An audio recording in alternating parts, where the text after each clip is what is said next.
kush beson në botën tjetër, është prej të dashurve të Allahut. Një prej argumentave që Allahu do fort është besosh se ka botë tjetër.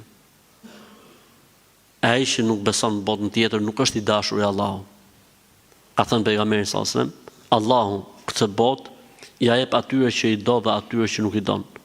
Ndërsa imanin dhe besimin në botën tjetër, Allahu nuk ja jep vetëm sa atyre njerëzve që i don.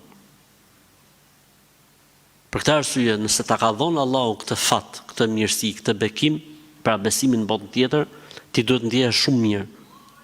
Je prej të dashurve të Allahut. Je, pasha Zotin, je prej të dashurve të Allahut. E nëse njëri nuk e ka këtë gjë, nuk është prej të dashurve të Allahut.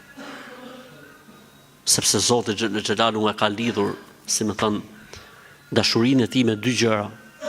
Adhurimin e tij, një, dhe besimin se ka botë tjetër, dy.